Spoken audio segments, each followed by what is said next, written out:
So the other day, in a fit of nostalgia, I decided to watch some old Dragon Ball Z content on YouTube. I watched playthroughs of the PS2 games, some old memes, and of course, my favorite, dubbing comparisons. Specifically, all known versions of a famous "It's over 9,000" quote.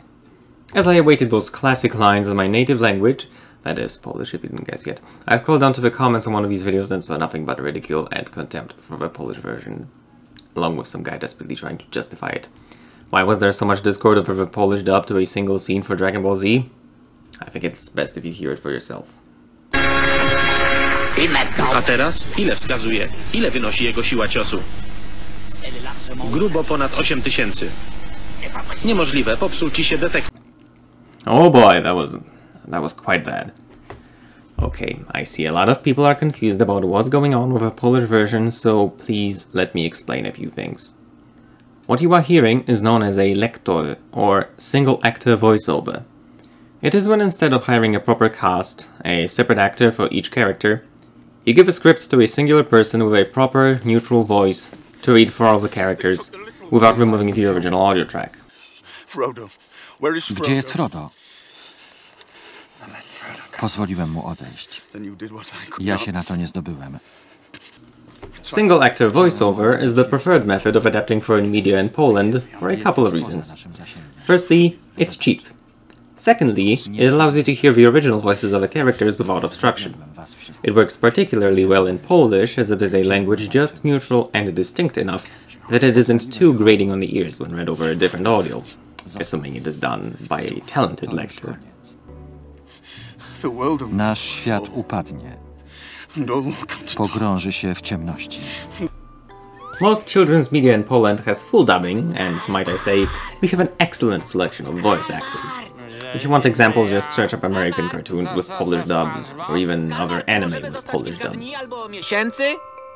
No tak, tylko daj mi spać. Dzięki!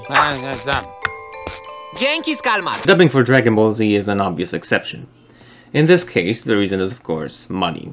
It was at the times of early post-communism and privatization was occurring very slowly, meaning you're not gonna have any producer spend a lot of money on entertainment like this. Hiring talented voice actors was not an option, as the market for anime wasn't really there yet, so it wouldn't pay off in the long run. And if you add the fact that Dragon Ball didn't catch on until the mid-2000s, you realize there were little to no returns from this.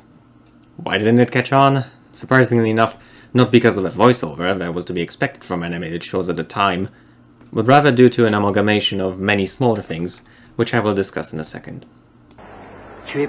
Już się pozbierałeś? Możemy wracać do walki? Daj mi 5 minut. Most modern fans of Dragon Ball Z in Poland became fans by watching the English dub online, or by reading the manga. Many also grew up watching this version, with a voiceover, but most of those who did tend not to think too highly of the show. Przeciwnicy zrobili sobie przerwę. Interestingly enough, this has caused a lot of discord among DBZ fans, as some claim that having a lector is dumb for a show that is already run through multiple filters from abroad. If you haven't caught it, it's voiced over the French version, so the original voices aren't even there. W każdym razie nie wykorzystuje przerwy na odpoczynek. Spokojnie czeka. And the Dragon Ball Z deserves a proper dub, considering the number of talented voice actors who could pull it off. Others claim that voiceover is the way to go. I have yet to see a good reason why. Zrzucając kostium, podjął właściwą decyzję. Another thing that really brought the Polish version of Dragon Ball down were issues with adaptation. As in, we had a reading, recorded with a French version, which already had its own share of wholesalisms and censorship. You adapt for a much more difficult language and even more gets lost in translation. And you don't have the original for context. Names of the characters and techniques were changed in ways ranging from questionable to straight up ridiculous. For example, Son Goku was changed to Son Go, a single name. Now the worst way to adapt the name, at least it makes conjugation much easier, but it doesn't exactly roll off the tongue. Master Roshi is never referred to by his name. Throughout the entire show, he's known by his title, the Genius Turtle. But the worst has to be Demon King Piccolo, who is translated to Satan Littleheart. No, it does not sound any better in context.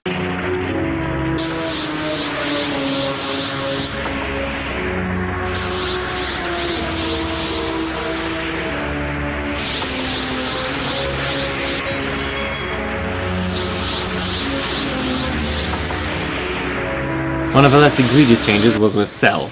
The word cel does not sound good in Polish, so the default solution would be to translate it directly. However, the Polish word for cell, komórka, is feminine, so instead they named him Komórczak, which means multinucleate.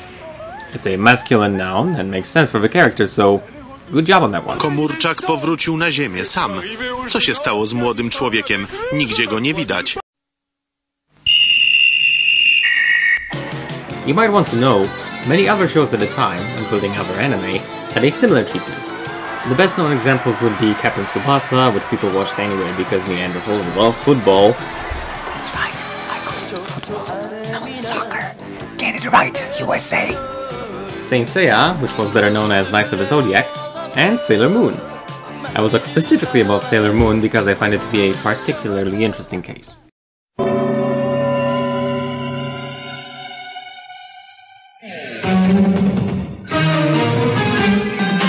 Czarodziejka z Księżyca, odcinek 35. Sailor Moon's debut on Polish television was in 1995 with Danuta Stachura as the voiceover. For this show, it actually made sense to have a voiceover, as the audio for it was the OG Japanese, and hearing the original actors added a little bit to the experience. Nazywam się Bany Tsukino, mam 14 lat i chodzę do 2. klasy szkoły średniej. Also, the censorship and adaptation changes were not a big issue for Sailor Moon. Only about 3 episodes were removed from the lineup. In addition, this show was much more popular than Dragon Ball. But the weird thing about this version is that, while the video and audio are from the Japanese release, the script was translated mostly with the help of pre-existing American translations. Hence, the main character's name was changed from Usagi to Bunny, which the voice actors pronounced wrong for the first few episodes. Nazywam się Buny Tsukino. This version was aired between different channels up until 2001, when it was taken off the air.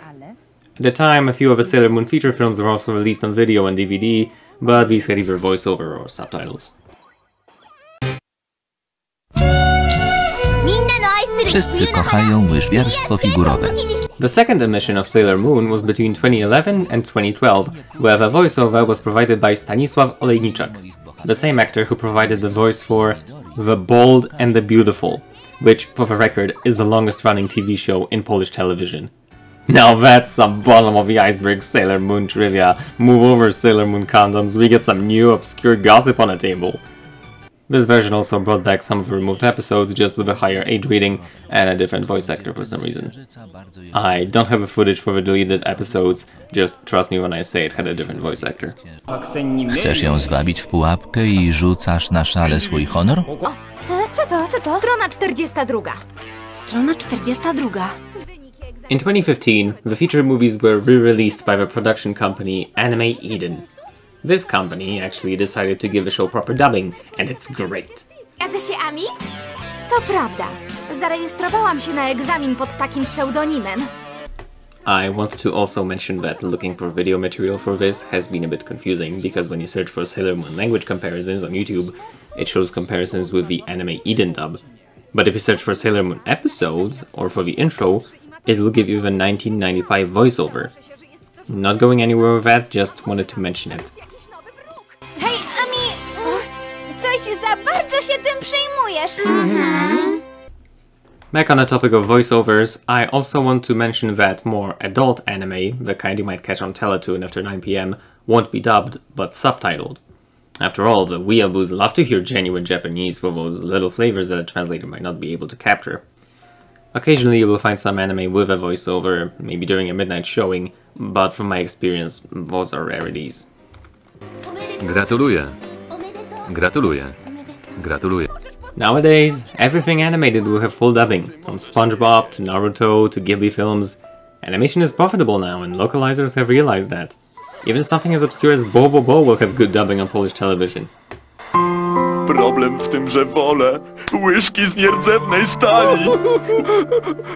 Łatwiej się je myje. Nie rozumiem, dlaczego płaczesz. Czy ktoś jeszcze widzi, że to wszystko jest porąbane?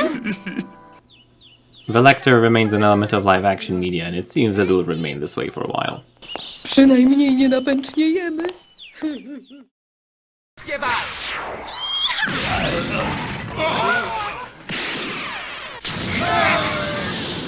Kohan, czy mógłbyś mnie oświecić, o co w tym wszystkim chodzi? At one point, we did actually get a dub for DBZ. The last two of the original Dragon Ball Z movies had Polish dubbing, but both premiered with very little fanfare, so it didn't exactly catch on. Chcesz, żebym wyglądał jak idiota? Nie, masz wyglądać jak moje lustrzane odbicie. Jasne? Dobrze, zróbmy próbę, bo czas ucieka. Currently, Dragon Ball Super is being dubbed as well, and I'd say it doesn't sound bad. Albo nie zapamiętałeś, to proszę, pytaj.